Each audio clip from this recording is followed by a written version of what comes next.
Mike. Hey everybody, welcome to the drum stream. We're very happy to be featuring Eli Cherry on the drums today. He should be here rather soon. I wanted to get a couple things out of the way.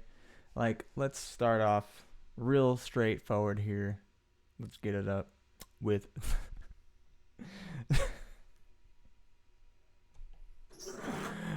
let's go right into the drum news.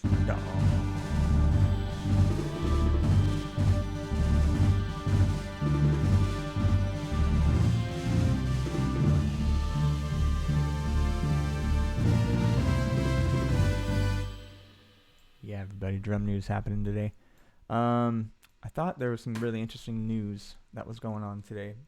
Oh, also, if you guys really listen close, you'll hear that I got my new aligners in today. So I may be incomprehensible on my S's because of these aligners. So I'm gonna try to enunciate as much as possible. Okay, here's the drum news, everybody. This is depressing, and but we need to know that Phil Collins is not going to be drumming on the upcoming Genesis tour. And as sad as that is, he is handing the torch to his son, who's going to play in Genesis, which I think that's pretty cool. If you think that's pretty cool, make sure you say what up in the comments. And we made sure to let you all know, this is also a bad one, but Norm Macdonald, he's not a drummer, but Norm, as a comedian, as an actor, as a funny man, died at 61 from some cancer stuff that he's been getting down and over for the past 10 years, which is such a bummer. And some notes on Phil here too. He said that he revealed in 2016 that he was living with a dislocated vertebrae, nerve damage, and foot fractures. And this left him feeling like he was walking on sticks. So, whoa, not tight. I wanted to, since Eli's not here yet, let's give him a bit of the stage here. This is Eli playing with electronic music thing artist San Holo. Check this out.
Stack.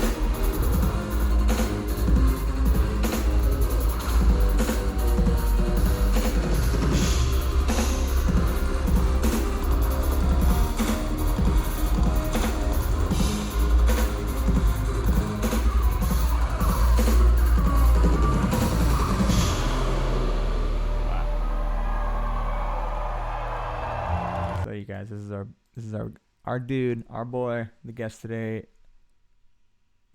Eli Cherry. If you guys have any questions for Eli, fill them out now. We'll make sure to get y'all's in. And if you're waiting in the chat here, say what up. Love to hear from you, where you're from, and what's happening on your side of the world today. Let's as I'm pulling up another Cherry Drums cover. Let's hope that we don't get a a nice ad here. No ad. Maybe an ad. I'll mute it just in case. No ad. Love it. Eli's running quality stuff here.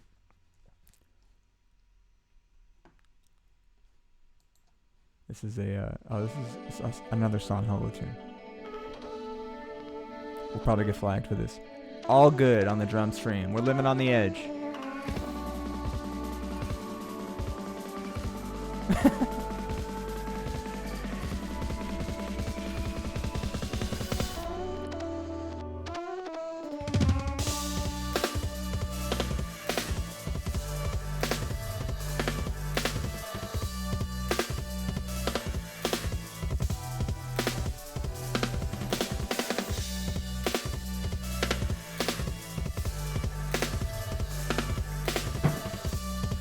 The video I used for the flyer.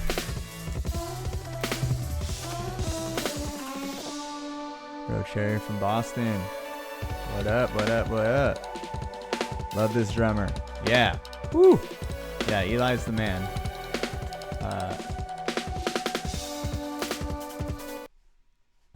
Yeah, let's cut this for a sec. Yeah, man, really love his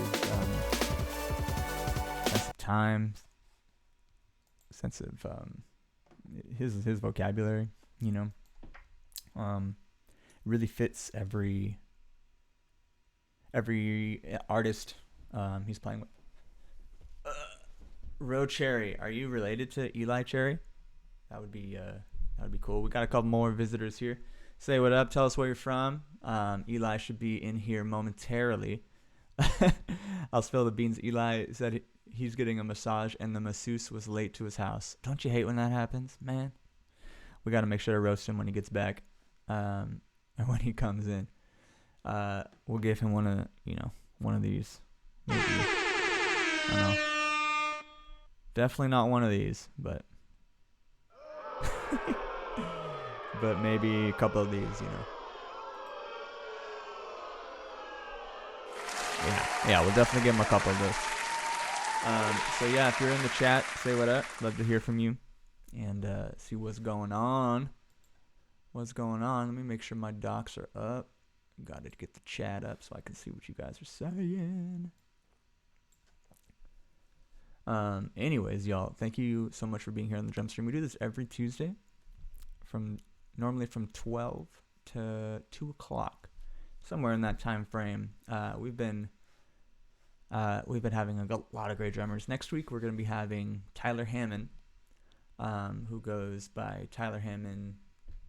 I believe it's Not My Chair on Instagram, but also the Tyler Hammond Jazz Experience is a show that happens every Wednesday.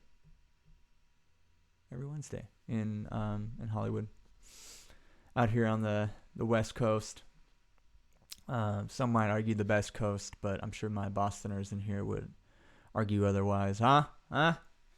But anyways, very glad you're here, the listener out here, and we do this every Tuesday, and we try to bring drummers in from all over the world, all over the county, and all over the country here. If you guys know any drummers that you think should be on the drum stream, please leave that in the comments. Send us an email, thedrumstream@gmail.com, or come on through to our DMs on Instagram at thedrumstream. It's all right here. Make sure to follow us on the stream. Blah blah blah. Oh, his mom. Oh, hi. Wow. Live Drum, what up? Thank you for commenting. Where are you from, bro? Or what do you like about drums? Let's talk about some drums here, y'all, while we get Eli happening. What's everyone's favorite kit? What's everyone's favorite cymbals? Type away. Personally, you guys, I just got this I got the Raw Effects Crash. I think it's called the Raw Effects. It's like a Zildjian concept cymbal. Very weird in the moment. For real, Chocolate Rain. Yes, all. It's just me. Brandon is sick today. It's just me. And we're starting late. It's a wild ride here on the drum stream if you've been a fan like Saul since day one. Yeah, anyways, it cracked over the weekend. I was super bummed. I was playing this music festival, and I was going in kind of too ham on the cymbal, and like on the very first song, I saw it cracking, and I was like, oh no, and I was like, oh fuck it, I'm gonna play whatever. I'm gonna keep going. I'm gonna keep going, and as the song was kept going, and as I kept just saying, oh, I'm just gonna beat it into submission and see what happens, it just kept cracking and cracking and cracking, and I'm like, oh my god. So I finished the song, and luckily they had a bunch of backline cymbals like on the floor behind me, and I picked up like the closest right cymbal and just put it on and kept playing the set, and it sounded pretty good. Um, I can't tell you what the name of the cymbal company was though. But definitely like a Turkish made cymbal or style cymbal. Anyway, um, if you guys have any broken cymbal stories, I'd love to hear them. I know they're gonna take a little bit longer to type than to say. But yo, that's the world we live in. Tell me how y'all are feeling. Tell me what's going on in your life. Anyone have any gigs lately that's been fun? And just like mine, I don't know, maybe we could take a little poll. If you think my cymbal was cracked when it fell over during sound check and I just didn't notice it, or do you think it got wrecked on the very first song because I was just going ham? If you think I was because I was going ham, type ham. If you thought it was wrecked during sound check, type wrecked. Because I didn't check it after sound check.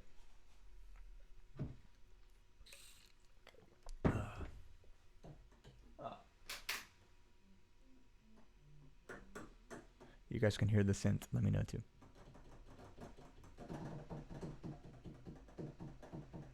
This is what real in the moment with Matt actually is.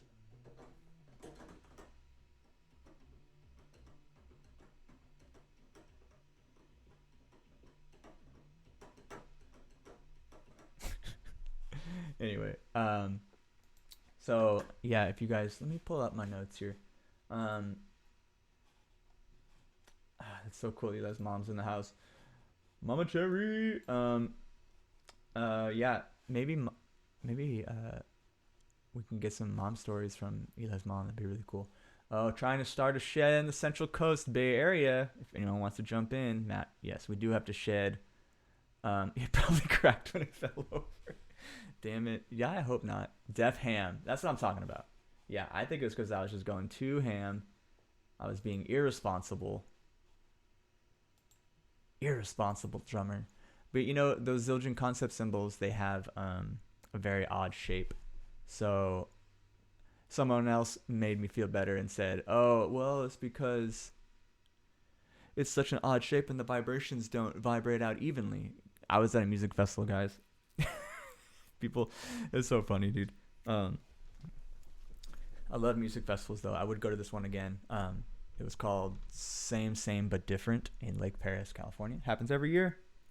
And it was Thursday, Friday, Saturday, which I think is cool, so that you can kind of have a rest day on Sunday before you go back to the grind or back to work or whatever. I played with this band called Fresh Veggies Micro Brass. If you guys check that out, I'll check that in the chat. It's pretty cool.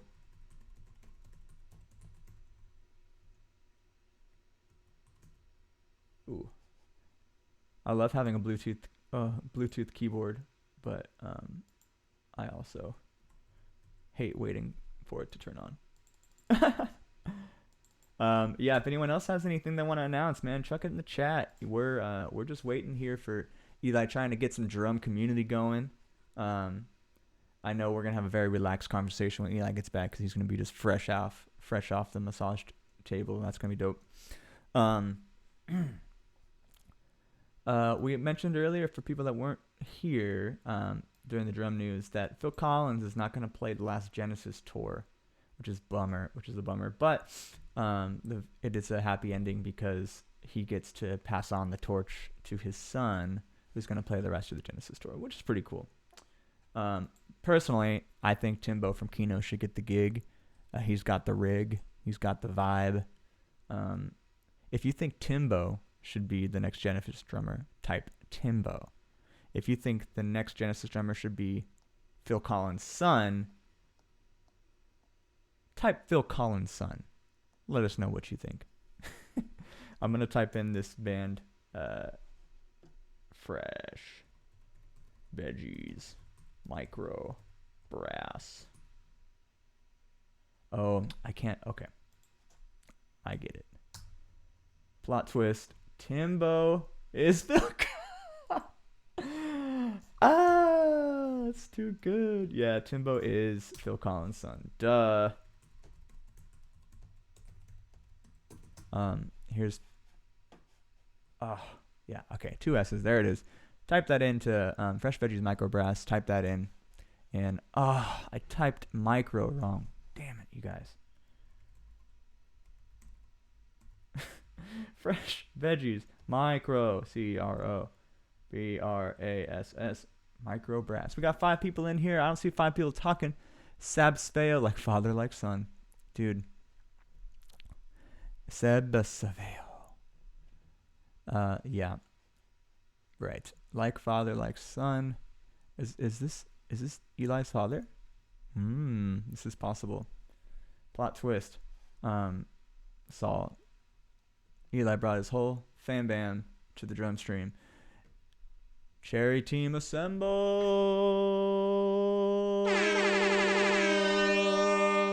Just kidding. Or not kidding actually. So okay, let's do a little pre-roll to Eli here. So I met Eli actually probably right when I moved to LA, and we met at the San Fernando Jam, which happens every Sunday from like 7 to late. And Eli was drumming for a lot of my favorite like artists at the time, or like friends that were around. Like I saw him play with this wonderful violinist Yasmin, who I met also right when I moved to LA, and I went and saw him, and I met all these people at like a Kiefer show. So let's just throw it out to Kiefer real quick because it brings the people together. And then I saw, I believe I saw him play with India Carney, who's a wonderful vocalist out of LA as well. So in the long run, I really admire Eli's work ethic and his the people he surrounds himself with to work with, because it seems to me like it's very mutual as far as the respect between artist to artist here. Anyway, as I was looking at, oh wait, let me bring up my favorite pic of Eli, because I think this. Let me make sure this is the right one. You guys gotta know, dude. This look has gotta come back. This look has gotta come back. Eli, bring this look back, baby. The beard is strong. The drum stream is the beard game. Do you see? This is the look that we gotta get. I think Eli is gonna look a lot different now, but we will ask him if he's gonna bring the beard back or not. If you think Eli should bring the beard back, type beard. If you think he should keep that fresh cut, type fresh cut. Anyway, y'all, yeah, Eli's like I said on my my Instagram page, and if you want to follow me on Instagram, you can just type in Matthew Elton Smith on Instagram. You'll find me. Oh, I won't spell this one wrong. Maybe I will. Elton, yeah, there it is. So you can type that in Instagram, find me, and we can nerd out after the stream. Anyway, y'all, very happy to get Eli in here eventually. He'll beard, yes. Saul, beard, life. Anyone else in here is rocking the beard nowadays? Yeah. I'm a recovering beardaholic. I used to have one that was like down to here. Pretty wild. But as soon as the pandemic happened, I was just tired of my mask ruining my beard. So it had to go. Can you sympathize with me on that, y'all? Okay, back to my notes here. We're going to ask Eli a lot about...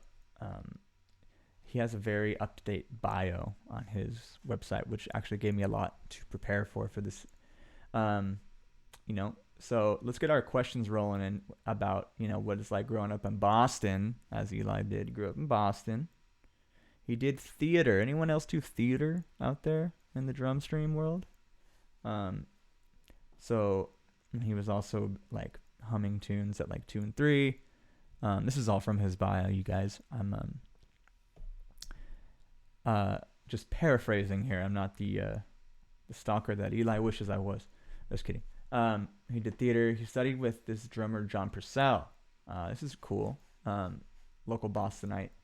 I think that's what they call Bostoners. Is it Bostoner? Bostonite? Maybe someone can chime in there and tell me what they call it, because Los Angelinos, San Diegans. If Bostonite isn't there, it should be, and I should take mad credit for coming up with it, but I don't think I did. I think it's Bostoner and Bostonite, and maybe tell me other names for Bostoners that are family friendly, please. Okay.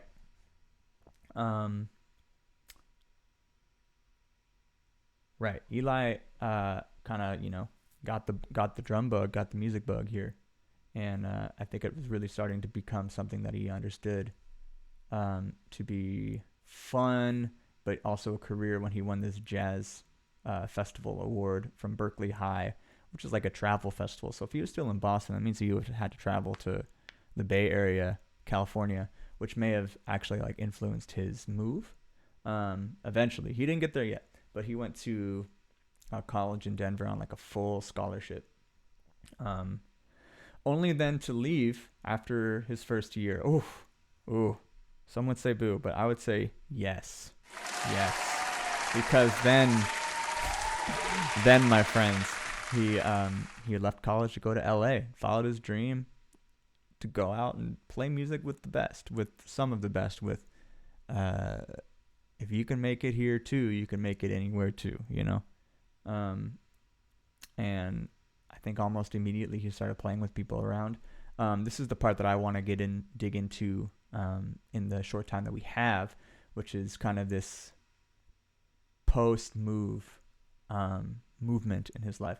He started playing with groups like San Holo, which we were listening to that intro earlier. If you were here on the stream, we had a little video up. And man, yeah, he's done a lot of touring. He did touring through the pandemic. Also, something I want to check out. I've heard good and bad about touring during the pandemic. If anyone out there has been touring during the pandemic that's watching, please let me know. Yeah, let us know what your concerns are, or that it was just freaking awesome. I know a lot of people that are out right now. Anyway, so I'm hoping to get some good tour stories and some good advice, for everyone that's looking to, become a drummer, jump off the metaphorical cliff of becoming a musician, which is what we've all had to do at some point. And this is cool because I just stole this directly from his bio, so I'm going to read here. It says, additionally, Eli serves as the drummer and musical director for K, Yaz, Chandelier Juliet, and Teddy Gold. He says it's also as the drummer for vocal sensation India Carney, just like I said earlier, pop artists STF, and Peter Fenn. So another thing that I want to make sure we talk to Eli about, keep me to it, you guys, keep me to it, is the act of being an MD. That is something I don't think a lot of people get to ask questions about. Oh, we got some more people in here. Yo, what up, everybody? Welcome to the drum stream. We're here anxiously awaiting Eli Cherry as we come along. He's he's getting a massage, and the masseuse was late, so that's why he's late. We were supposed to start at 12:30. We're starting about 1. You know what I'm saying? It's been a little, this. You know what I'm saying? Little this. Yeah. I know. It's been tough, but we're gonna get him back. Oh, don't worry. We're gonna get him back up. It's gonna be just fine. Yeah, okay. You're welcome. I know. We're really trying to put the best foot forward here at the drum stream every week. We're here every week from Tuesdays around the time of 12 p.m. to 2 p.m. We generally do start at 12 p.m. 99.999% of the time. So And our guest today is Eli Cherry. For those just joining, Eli Cherry is mere moments away from joining up here. Let us know where you're from, who's out there in listener land. Love to chat with you, and also if you have any questions for Eli lined up right now, write them in. Let's talk about anything I just talked about. Completely ditching college, going to LA, following your dreams. This is a huge undertone in everyone's life, I know. Let's talk about being an MD, what it's like to, MDs play the tracks. They make sure everyone's ears are good sometimes.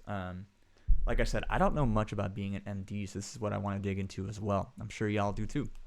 What about, playing with an EDM act as a drummer? Like that's like San Holo. Whoa. Isn't that interesting, you guys? Because it's like you have to deal with samples behind you.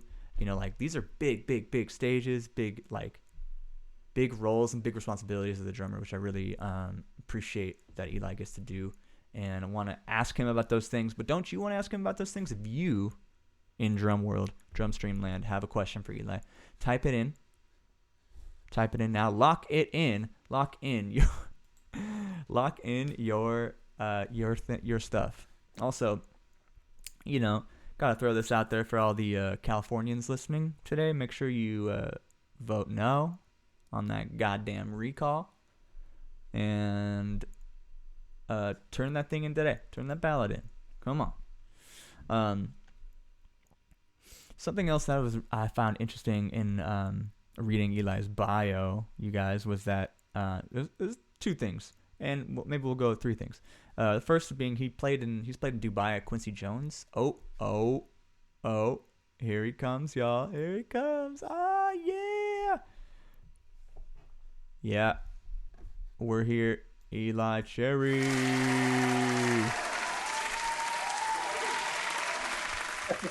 Yo, my dude. Let me get you in the Zoom, dude. I can't start the video. Yep, there you are. Yo, can you hear me? I hear you just fine. Let me get us over the overlay here so we can be with the people. What up, bro? Welcome to the Drum Stream. You're live, in person, happening. Man, thank you for having me. I've been really looking forward to this. Yeah, dude. How was the massage? Are you like ready to zen out for this stream? Man, it was spectacular. Right on. Yeah, man. That's why I got my robe on. You're robing? Woo. Getting a little hot here in the drum think there's stream. a little bit of a delay. Oh yeah, there seems to be a little bit. We can work with it. I'm pretty okay with it. Yeah, it's fine. All right, Eli. So we've been scheming out here on the Drumstream Land, and we've did some digging. I've kind of briefed everyone on your growing up in Boston, doing theater, studying with John Purcell. You got a big Berkeley High School Jazz Fest award. Whoa, how do you know all that? Bro, don't question my things, man. You went to college in Denver. You left college, Eli. America frowned, but you smiled, Eli, because you went to LA. And you toured with a bunch of people like San Holo, and you got to be the musical director for stuff. That's people right. like Yes, Chandler Juliet, Teddy Gold. You played with India Carney. Fool, you played in Dubai. You met Quincy Jones. You host this thing called the Cherry Pick. What? The Cherry Pick for Lucky Strike Live, and you're endorsed by Samsung Cymbals. Oh man, those were the days. Bro, I creeped your bio very hard. Yeah, sounds like you got about everything, man. Maybe we can just wrap it up. You found my website, I see. Ah, I did. Yeah, I guess that was a good stream, man. I did, dude. Hey, everybody. So fill in the gaps for me, man. What's it like to be a drummer for you, man? This past year has been crazy. What's been up?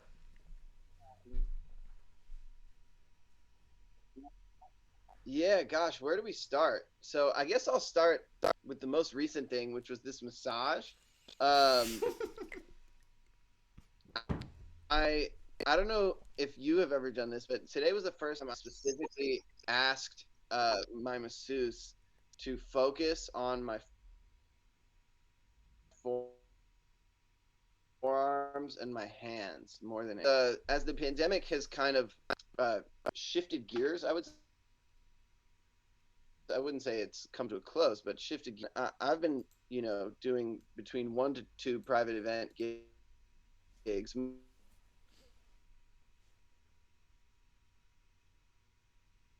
Mm. mostly weddings per week, and these total of playing, which is way more than a normal gig. And you're playing this hard hitting dance music. So I've noticed that my hands and my forearms are just perpetually like stiff and swollen because of they take a beating every weekend. And I was not prepared for just how impactful having a focused massage on that part of my body would be. So for swollen hands syndrome, or that stiffness that you get from Sure. just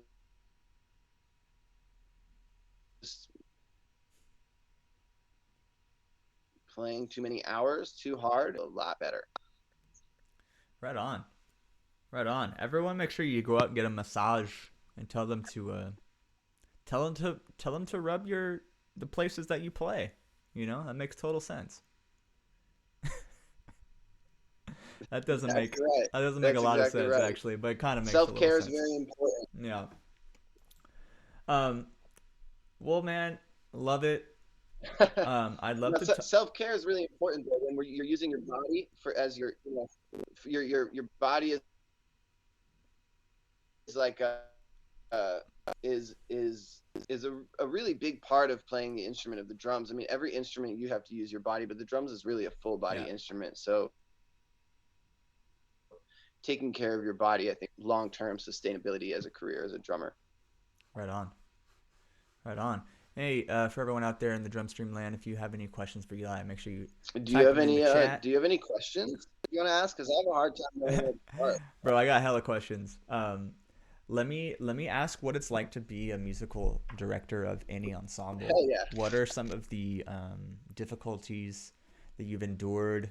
Um, in equipment you might need to own as a drummer specifically, like drummer, musical director. Like Uh huh. what does that share like? Sure.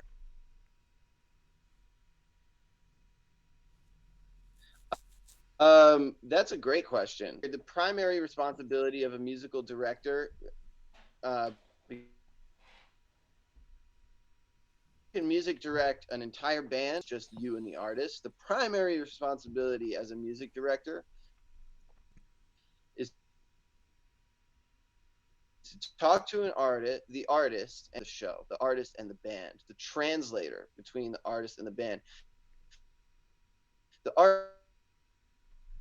artist does not know, typically, does not have the musical vocabulary to describe in an articulate way exactly what they are looking for from musicians. They do, however, have an artistic vocabulary, and they tend to know exactly what they want. Mm-hmm. Sometimes they don't actually know what they need to tell people to achieve that, and that is your primary responsibility as a music, the artistic direction of the artist, and translate that into a musical direction that will achieve communication skills. It's like not even musical. It's like communication skills, listening, and then being able to articulate in a clear way, as leaders do to the band, exactly what needs to Hmm. happen in order to gear a little bit. That's the primary responsibility, is to you're team captain essentially. Gear, you're typically, as a musical director, if you're playing a gig that tracks are an element of, you're going to be responsible for getting the tracks together, unless there's already a you, um, and you're going to want to have a really good knowledge of Ableton Live. Spend some time using it as a playback machine, not necessarily as a production Yeah. machine, although it helps to know both. Case with multiple outputs so that you can send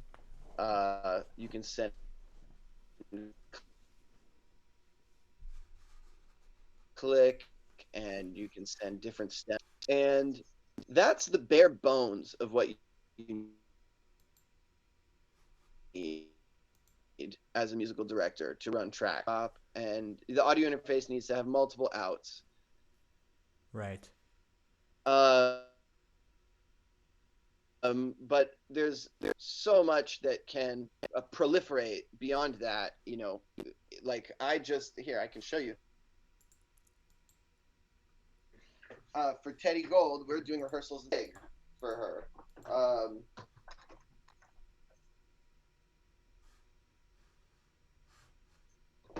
Which I'll pop open for you guys and give you a little peek. Dun, dun, dun. Get the peak. Get the peak. We'll run in it so that we can send ourselves our in-ears, our in-ear mix, and mix our own in-ears. And no matter what venue we're playing at, we don't have to rely on the sound engineer to mix our in-ears. Yeah. Do you typically tour with a sound engineer?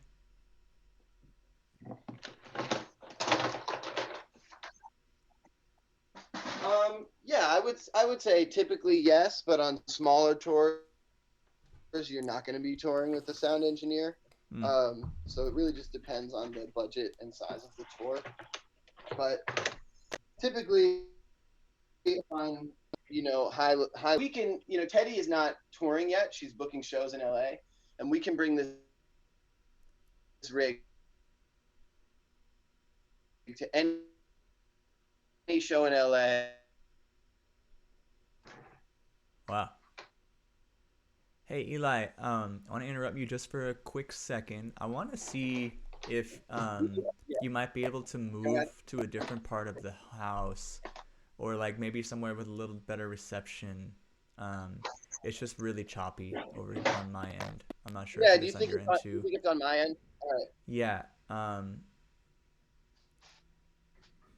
I thought we were gonna be able to keep going, but Hold we on one should. sec. No, it's all good. Yeah, Eli, man, I think I saw that robe at the Met Gala last night. Who are you wearing, man?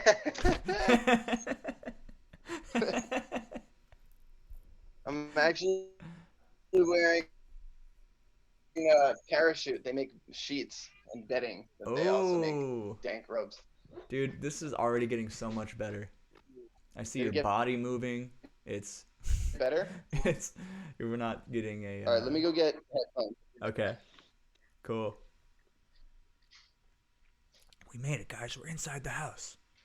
Now, make sure you guys all go to plan. Okay. See if we can make anyone stare at the computer.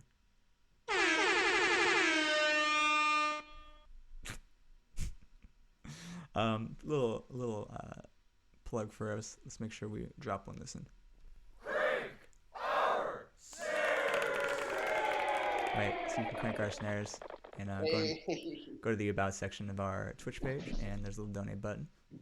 If y'all are interested in to keep the stream alive, that is a good idea. And we're back to the Eli Show. What up, Eli? And we're back.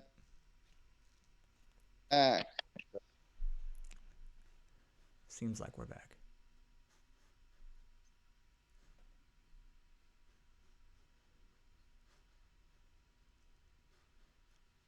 I'm just give me a little test. Yeah, I don't hear you. Maybe your headphones don't have a microphone.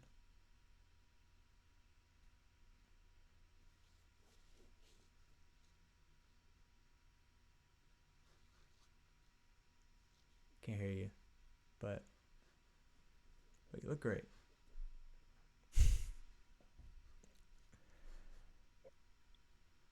Oh, Okay, there we go. oh, Got it figured out. there it is. We're back, baby. Yes. Welcome back, Eli Cherry, to the Grand Stream. Yes, yes. Thank you, thank you. Jesus. So sorry. It's so good, dude. Don't even worry. So, Is this better? yeah, I think this is better. I appreciate you doing that. So one thing I noticed on as I was reading your bio, man, is it's super up to date, relevant, I should say. Like it's not like you updated it yesterday, but it's very your bio. I'm just assuming is like an ever changing document, and you might. This is something that maybe musicians don't kind of understand a lot about. To keep that stuff very current, because anyone who's reading it kind of wants to know. Assuming this is your same thinking that like we someone that's reading it today needs to know that it was written with the present in mind. Is that correct? Yeah, that is correct. I mean, I I haven't really been tracking. Like, I don't know how many people actually find my website. Um, but I would say like every 3 to 6 months, I wind up checking it out and like making the like I realized during the pandemic that I hadn't touched the bio in like a year, and Yeah. so I was like, you know what? Let me just spend 15 minutes going through this, editing it, making it a little bit more current, getting rid of some stuff that's not that important.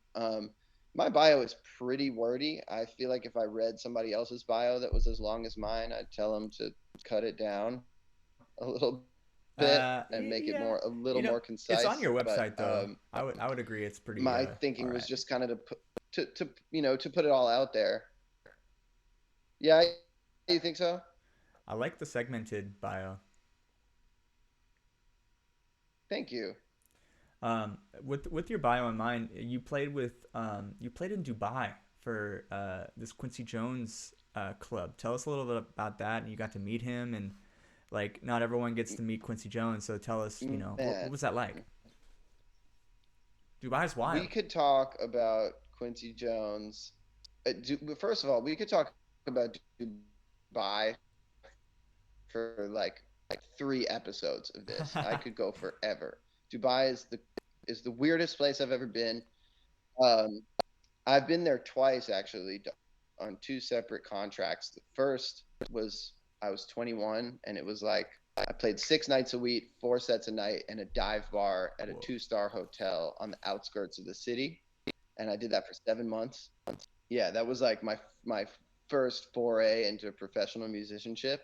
And then 3 years later, I got that Quincy Jones gig, and that's when like that's how having dinner with Quincy came about, and getting to play in front of him a few times, and uh, also how that residency with the jazz trio at it wasn't even really a jazz trio, but it was a jazz club Uh-huh. at Hughes Lounge at the Palazzo Versace in Dubai came about. So I'll talk about that trip first, just because it's a little more exciting, and obviously, yeah, as you said, not everybody gets to meet Quincy Jones. Um, so I actually was connected with this guy, Eli Teplin, who's a singer-songwriter, believe it or not, through my mom. My mom is just like one of Go mom. Your mom was in her here earlier. friends in Boston that she goes on bike rides with, and she was. I bet she was, huh? That makes sense. She connected me. She connected me with Eli Teplin. She said, yeah, "Hey, my friend's kid is in LA, and he's really good." And like, of course, she always says that. But this time, she was a great guy, and I started playing for him and put together a little band for him for show at Hotel Cafe. He was signed to Quincy Jones Productions as management. They were his management. Mm. Um, and I think he's still signed to QJP. So Quincy had a concert series that he was putting on at the Broad Stage in LA. I think once a month. It was like one, and then there'd be a Q&A with Quincy and the artists after the show. So we played that, and that's the time I got to take a drum solo in front of Quincy Jones, which is probably the highlight of my musical career. Um, I was I was so mortified, but it was great. And actually, I have a video of that drum solo on my Instagram.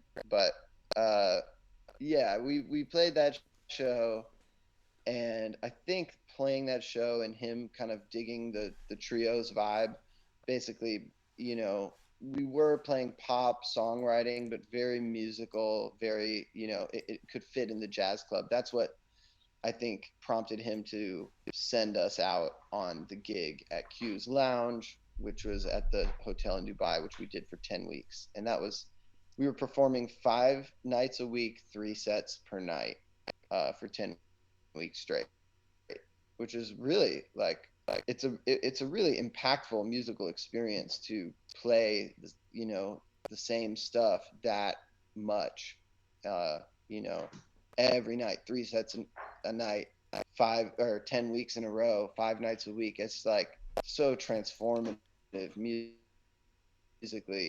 Um, you'll never get stage fright again because you're just living on stage. Mm, Um, yeah. so that's what those overseas contracts can be really good for. If you want to talk a little about Quincy, having dinner with this guy, man, he is. I mean, he's in his 80s, and he's obviously a brilliant, brilliant producer. And yeah, my mom's still there, huh? Yeah, she's still here. Huh? uh, hey, mom. So Quincy's got just a plethora of stories and wisdom and insights, but they all come out in. This is no offense to Quincy, but they come out the same way your grandpa's stories come out. There's just a mishmash of first 1 second he's asking you what your astrological sign is for the fourth time in the last 30 minutes. The next second he's telling you a story about some, and you just like glean these little nuggets of wisdom Wow. from him.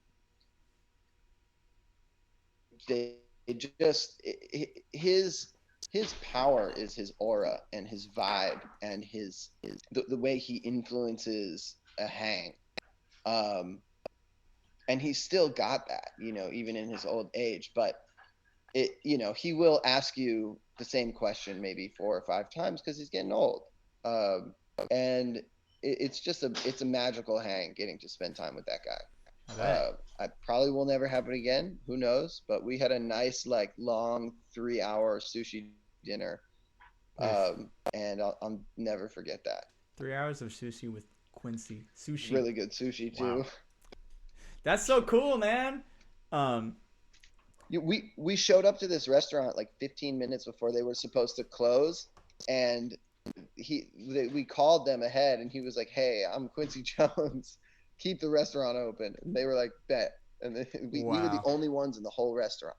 It's just us, Is our Quincy a table. big facet in Yeah, it Dubai? was really crazy. What do you mean? Like, is he a good? I don't know. Is he a star in Dubai? Like, if he has his own club, I would assuming he has a reputation of maybe being there from time to time. So, just do people know when Quincy calls? Like, Uh, is that you a know, thing? I don't really know. I no, I don't really know. It's a long travel. Like, I don't really know how often he actually goes. I'm sure he went for the opening, but Quincy was never there when we were there. All of my experiences with Quincy, like in person, happened in the United States prior to that Uh huh. trip, and then he sent us out there. Um, he does have a club there, but I think it's more of a business deal than anything else. It's an Sure. investment for him. Sure. I got that. Um, so maybe dive into a little bit about. I want to know what you were going through when you left college in Denver, and after getting like a big old scholarship and everything. Like that had to have been like against everyone's good graces to like be like, peace, y'all. I'm going to LA. Like what, why? I hope my mom's still watching. I think she's here. She would probably like to yeah, she would probably like to chime in right about now. She would have a lot to say about that. Um, she had some pretty strong opinions, but she did ultimately support my decision to leave because even with the scholarship, I was gonna have to start taking out loans for my next couple years, and no, no shade to the University of Denver, but the Of course. program was not right for me. It was a bop program.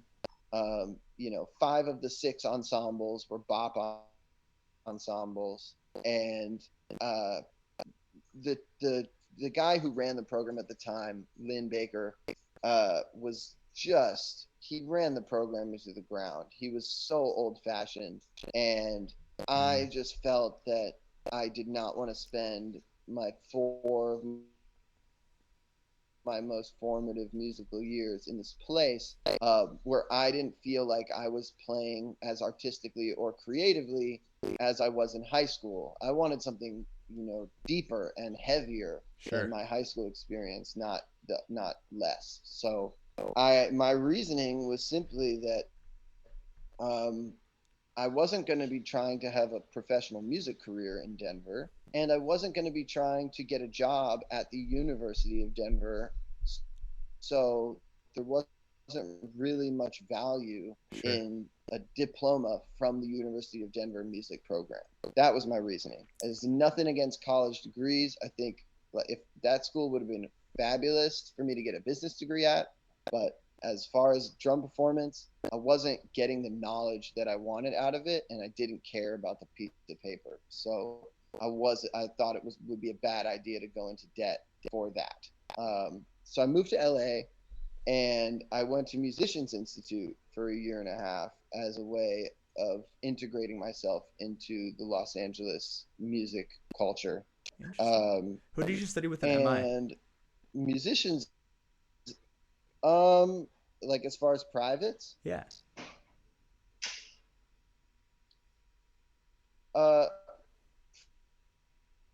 privates, I had a different private lesson teacher every quarter. Some of my favorites were Jeff Bowders, um, and I studied with John Luca for a quarter as well. Um, I think the most impactful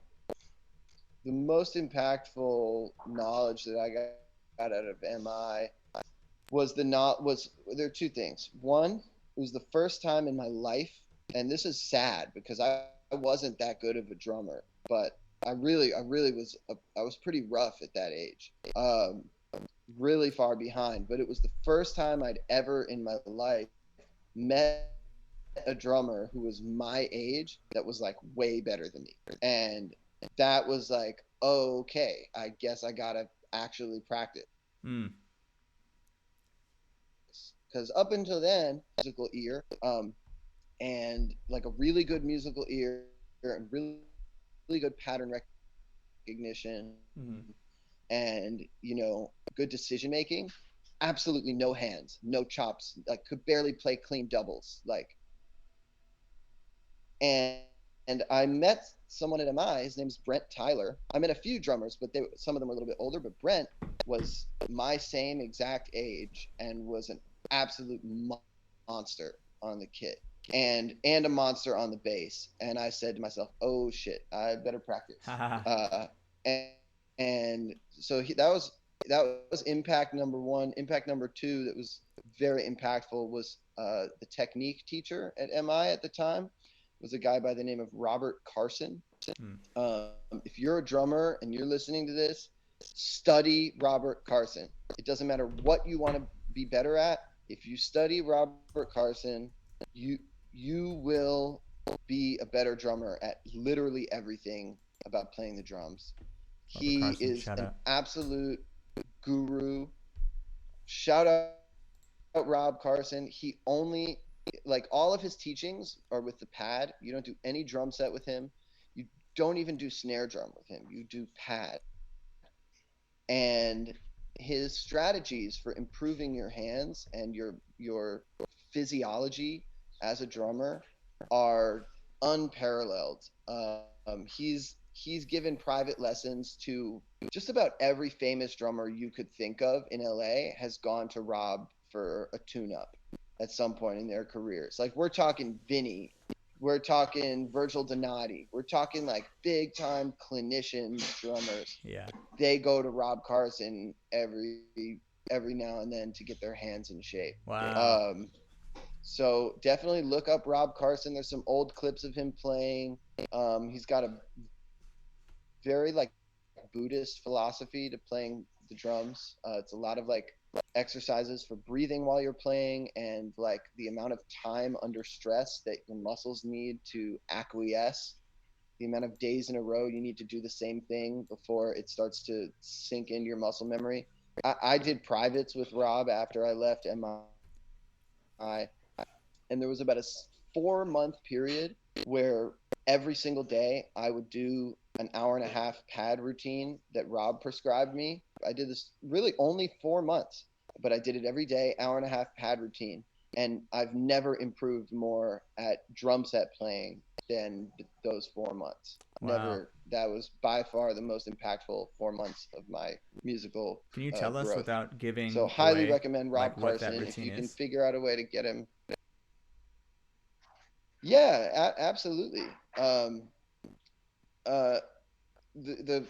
start with the basics because there's like the first like 20 minutes of the routine are these warm-up exercises that if you just do that, you're already going to improve a lot. And then after that, it was like a couple pages in accents and rebounds and stick control.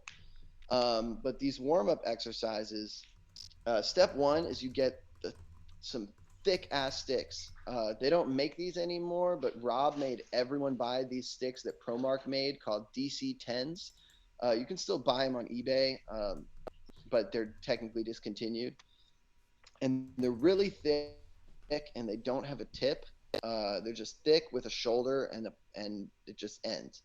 And playing with those on a pad is so much more like playing with sticks on a drum than playing sticks on a pad. Sticks are way too light on a pad. They rebound differently than on the drums. But when you use these slightly shorter and heavier sticks on the pad, they really work your muscles in a way that translates to the drums. So he made everyone buy these sticks called ProMark DC10s. And then the first exercises, you grab the stick tightly. You're not using any fingers. This is a wrist exercise. I mean, not super, super tight, but you don't want to use fingers. And you're just doing triplets. Da da da da da da da da da da da da da da with one hand, and you're intended to hit that accent really fucking hard. Like you are intended to whack the pad. Ba, ba, ba, ba, ba, ba. Ba, ba, ba, ba, ba, ba. And you do that for 3 minutes, and you speed up and slow down over the course of those 3 minutes. So at about 1.5 to 2 minutes, you should be like da, da, da, da, da, da, da, da, da, da, with one hand, just like whatever as fast as you can go is with one hand. And your arm should be fucking burning and feel like it's going to fall off, and you just keep doing it. And then as it's winding down to the 3 minutes, you're slowing down gradually, and then you do the same thing with the left hand. And just doing that every day is like an insane strength builder for your arms. And what I found was that when I made my arms just stronger and more able to execute like rebounds and like going from a soft touch to a hard accent with the same hand quickly, just improving that made my groove feel better, made my feel a lot better, made my time better. Like having chops makes your groove better, period. And the only issue is your groove suffers if you have chops and then you just play chops. You dig into your groove, every little nuance that you're paying attention to in the groove is going to come out of you more fluidly with less effort because your hands are more capable. It's like, do you want to be running as fast as you can, or do you want to be able to run twice as fast as you actually have to run? You know, I want to be better than I need to be, so that when I'm trying to execute a simple groove, it's so feel, instead of having to really think about the groove, and then the feel is going to suffer. Does that make sense? Yeah, absolutely. Yeah, absolutely. Sorry, I had my mic turned down. Yeah, absolutely, man. It's all Everything good. is. I'm gonna have to look into those DC-10s. That sounds funny. So it had no tip on Dude, the get a stick. get a pair of DC-10s. They're fucking awesome. Yeah, just like maybe you can pull up a picture of them for the stream. The ProMark stream DC-10. doesn't like that. Okay, I Stream thought we doesn't were like like that. screen sharing. Yeah, I could, but it might crash the whole stream. We're working on a Okay, okay. delicate MacBook Pro here. But Yeah, let's not fuck anything with else it. happen? So you do this for 3 minutes and then you're good, or like you said, you got an hour and a half. What else? Oh, I got another 30 minutes. Yeah, No, I mean I got till 2. I mean the exercise, the Robert Carson regimen. Oh, my bad. Yeah, so you do so 3 minutes each side. It's just a little hard. It's a little hard to explain. It's a lot easier to like show you either the notation or like play the pattern.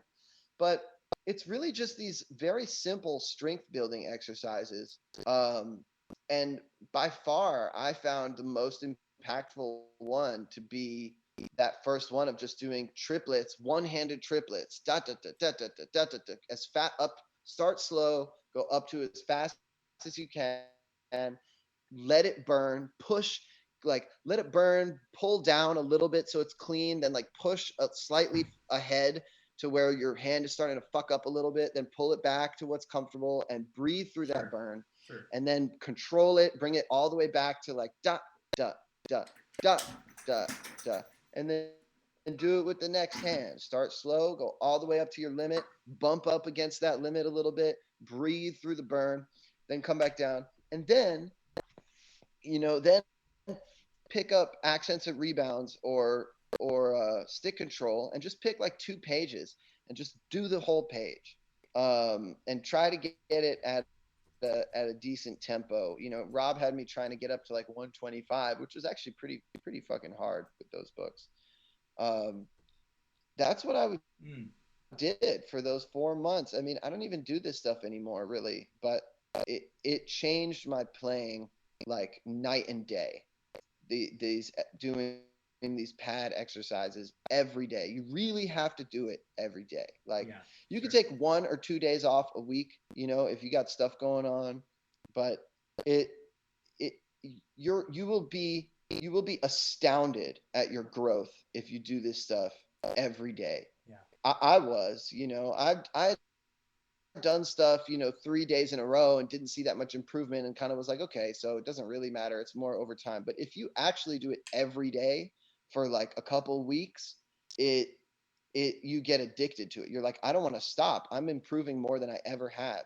And I do think that there's a lot of drummers who play drums every day, but not all of them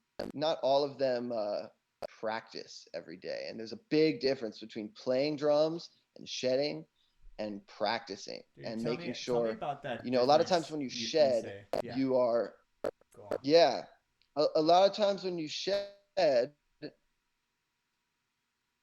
for hours, you are getting better at things you're already good at. And you might come up on a specific chop that you're like, oh, that's cool. Like, I can't quite do that. But then you spend 5-10 minutes with it and you figure it out. But it's a chop. It's like you're working on this zone that undoubtedly, because you're playing at the limit of your mind as far as speed and technical ability, you're playing at your muscles and your mind's limit of for speed when you're shedding, that you are really beholden to your muscle memory, and you can only play things at that speed that you have the muscle memory for. um, and that is one form of practicing a very specific thing. but it's not going to make you a better drummer or a more well-rounded drummer in any way. That takes practice and dedication to doing things that you suck at, not diving, not like falling back into this muscle memory rut. I think it's critical that you sit down. Like, let me give you one of my favorite groove practice exercises that I used to do a lot. I would turn on. So you get a metronome app that has, a lot of customization. There's a few. I think mine is called like Tempo or something like that. Yeah, Pro Metronome, something like that. And I would the goal of this exercise is to get yourself playing with a click where you only get like one click every 8 bars, and it's empty the rest of the time, and you're still lining up with the click every 8 bars. But in order to get there, you can't just turn on a slow click and start playing, because you'll never find the tempo. It's too sparse. So what you do to get yourself there is, let's say that slow click is like, let's say it's like 20 BPM, and you've turned off beats 2, 3, and 4. You know what I mean? Yeah.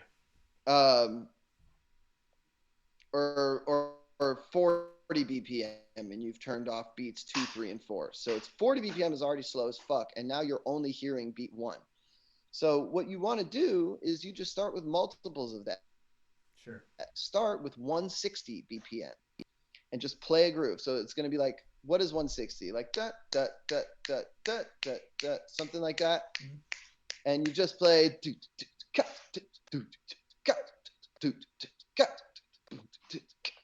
Then you take that click down to 80. So it's da da da, and play the same groove.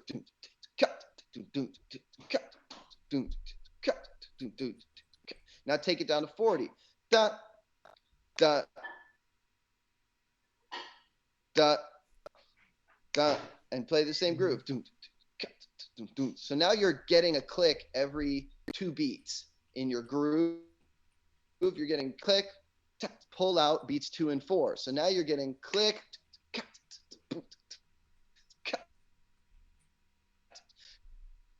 click, Yeah. Then you pull out beat 3, and now by this time you are feeling the tempo already. But you've been playing this tempo for like 8 minutes by this time, so you are in it. You are feeling it, and now you're getting click, cut, cut,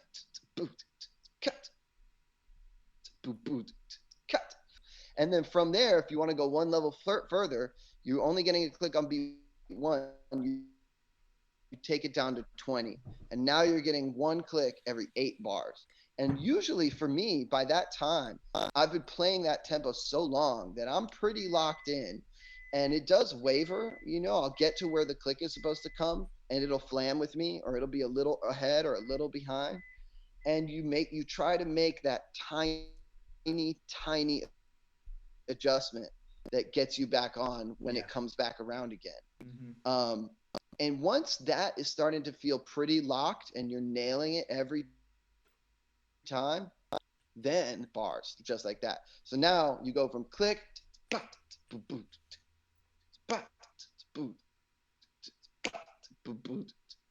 start shedding. So click,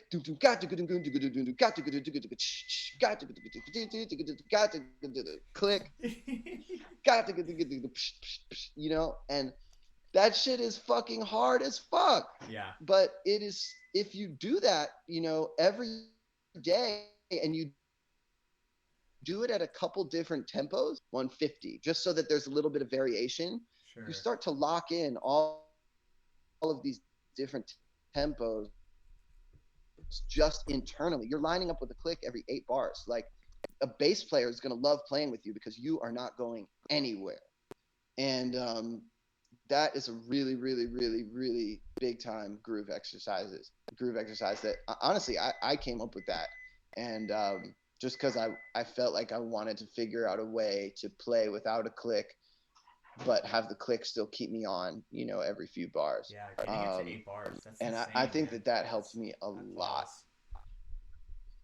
And no, it sounds insane, but if you do it that method, you start from 160 when you're getting a lot of click, Hmm. Hmm. and by the time you're actually dropping down to 8 bars, you've been playing this tempo for 10 minutes. And I promise all of you guys out there who are thinking this sounds fucking impossible, do it methodically, starting from 160, and you'll be surprised at, it might be difficult, but you might not be as far off as you think.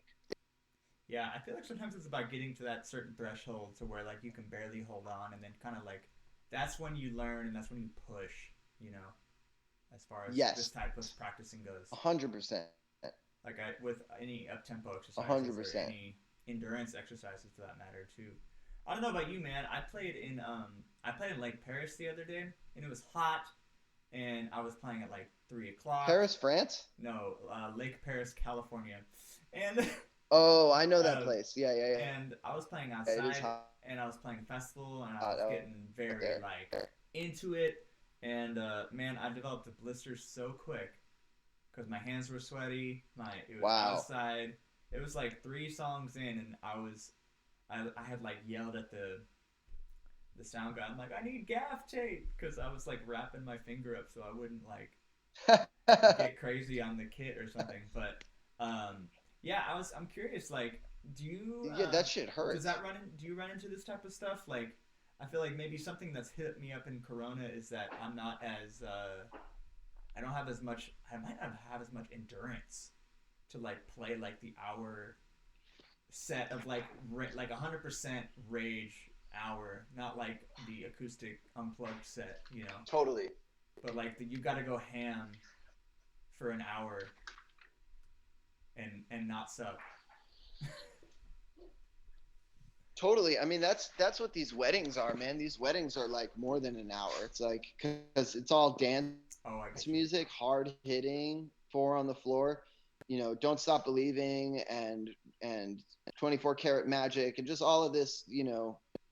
Earth, Wind, and Fire, Ain't Nobody. It's hard hitting music, Yeah. and you play like 3 hours, man. It's pretty bananas, honestly. Like occasionally I'll have like two in a row, like from one night, and then the next night, and the second one I'm dead, man, by the end of that gig. Yeah. But I can't say that I run into blisters. Don't stop believing for 10 minutes, and I got to hit that ride bell over and over again for 10 minutes 10 minutes of bell. straight. Like my shoulder will be burning just from holding my arm up for Sure. 10 minutes. My shoulder's just like on fire. I have not had blisters, but I did definitely experience endurance issues when gigs started coming back for me. Like the gigs started coming back for me with a little bit of regularity in like late May, early June, and I had not been playing drums. And definitely, definitely, definitely, uh, I noticed a big endurance. Yo, I can't play another set. Like I'm done. Yeah.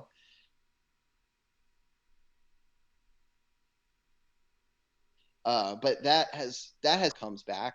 But endurance is a big issue, for sure. I think people don't always like consider that as well. Like you want to sound as good in the last song of the set as you do in the first song of the set. You Right. really have to have the hands and the body strength to push through all the way. I have gotten some blisters back in the day when I was like shedding a lot. Like I had like a 2 year period where I shedded, you know, somewhat regularly. I was practicing maybe 3 to 4 hours a day, like 4 days a week, 4 or 5 days a week. Yeah. Um, and I definitely got some blisters during that time, but so far it hasn't been an issue.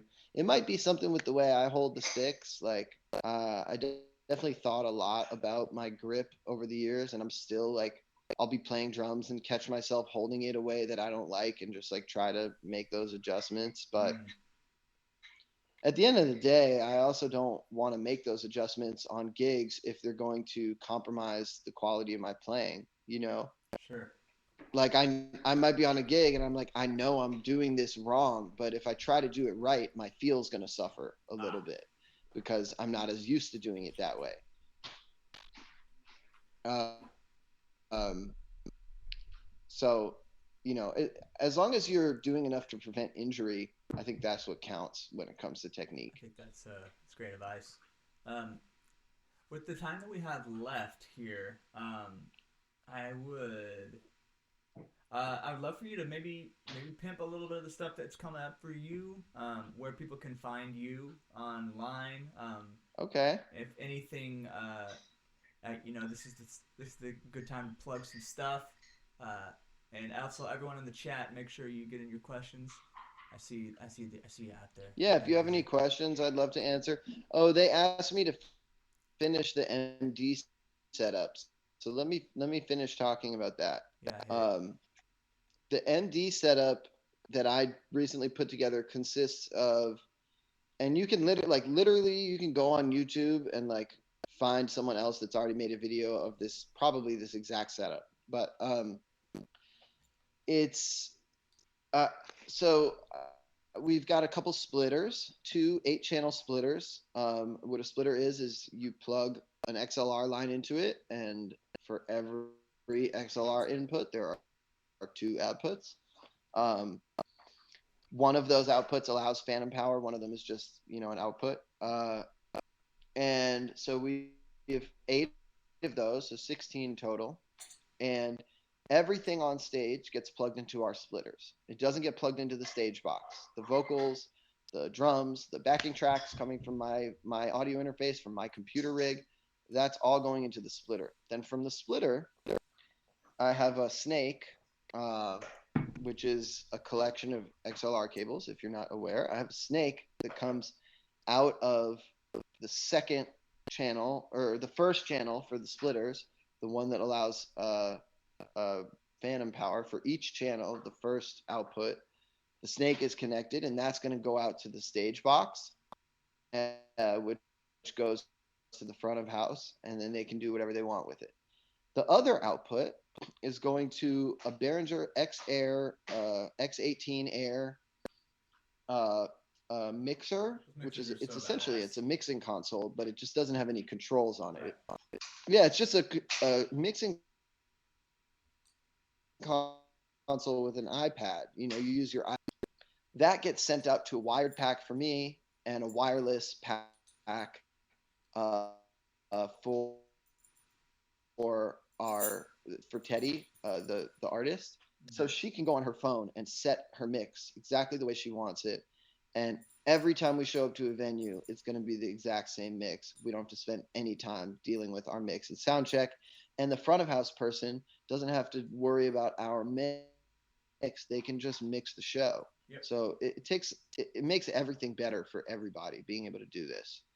Um, in that rig, there's a wireless transmitter for the in-ear pack. There's also a wireless mic transmitter. It's an 8 rack unit, like big rack box. There's a power conditioner. That's very important. If you're building a rig, you have to get a power conditioner to clean the different types of dirty power that you might be getting out of venues. Um, and then I also have a vocal processor in there because we're doing live vocal tuning, and not just tuning, but like de-esser and like some EQ, and Wow. kind of just getting a proper vocal chain going the way you would have in the studio. That's so cool. It's light tuning. The tuning is not aggressive. You don't want to. You want her to be able to slide between notes, and the note still slides. But when she's really singing, we've got the sensitivity dialed so that when she's really singing and hitting notes deliberately, it's just going to assist her a little bit. That people might find interesting. You might find this interesting that I was not aware of.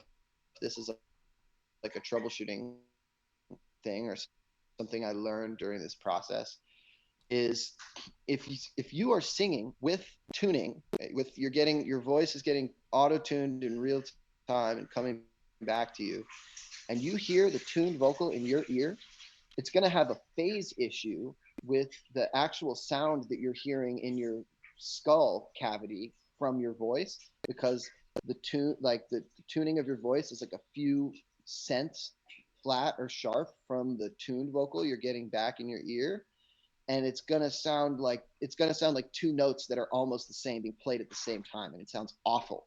So if you're MDing an artist that wants to perform with tuned vocals, you need to make sure that in their ears they're just going to hear their raw regular vocal, and the tuned vocal just goes out to the house, Sure. or it literally sounds worse than if there were no tuning at all, like if you're hearing both at the same time. Yeah, totally. So that was something interesting we ran into. Man. I know we're getting close to the end. I don't really feel the need to plug too much. I'm I'm on Instagram. If you want to come chat with me there, I'm super open. I'll answer any questions anybody has. I love talking drums and just being a resource for people that are trying to figure it out. I spent a lot of time in LA. I moved here knowing absolutely nobody, and I spent a lot of time here just trying to figure shit out for years. So I'm very sympathetic to people who don't know anybody and don't know where to start as far as information gathering. So just, find me on Instagram. That's the place. You could come see me with Teddy Gold. I think we just booked a show. It has not been announced yet, but we booked a show in November. It will be announced on my Instagram page. And you can come see that. It's a super fun show. I'm also playing at 7 Grand twice next week. I'm playing on Tuesday with one of my good friends, Alekos. It'll be all improv and mostly funk music, so just like a funk improv night. And Thursday will be a little bit more like funk jazz, also all improv. It's a whiskey bar. It's a great hang. There's pool tables. Come hang at 7 Grand. It's in downtown Los Angeles. That's really all I have to plug. Most of my gigs are private gigs. I was just happy to come on here and talk music. Man, right on. Well, give a round of applause to Eli Cherry, giving us the gems of his mind. And yeah, Eli, it's seriously. I said on my personal Instagram page, it's been, I'm like a long time fan, first time caller here. It's really really exciting to get to chat with you and see you. You are a long time friend. Oh man, well I appreciate that. It really means a lot, and that you can come on, take the time, and talk to us about all the fixins in your life. It's really really cool. If you know anyone that should be on the stream, please let me know. Man, I was love to get I was flattered and honored to do it. Well, I'll be. And I'm sorry that I wasn't able to do it for the full 2 hours. Please do, and if you ever want to have me again for a little bit longer and dive a little deeper, that was my fault on the scheduling. Everybody, that was not Matt's fault that I was not available. I fucked up. So if you ever want to do it again, I'd be happy to do it again. A couple months down the line, put me back in the rotation. Yeah, absolutely. Love to have you back on the stream, man. Once a streamer, always a streamer here on the Drum Stream. We're here every week, every Tuesday, from 12 p.m. to 2 p.m.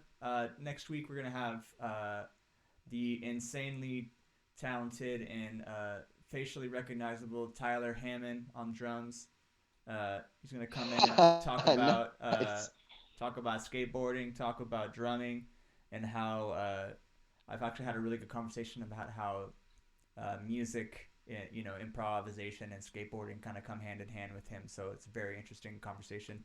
But you won't hear it unless you tune in next week. So everyone out here, make sure you follow us here on Twitch and get notified when we come on. And follow us on Instagram, follow us on YouTube. This whole conversation will be on YouTube right after this. So go check us out. We have a website, www.thedrumstream.com. And man, you guys, that's about it. I think we're going to call it for this week. Eli Cherry, thank you so much for being on the stream with us this week. And we hope to hear from you more. You're the man. All right, y'all. Peace Thanks, out. man. It was an absolute pleasure.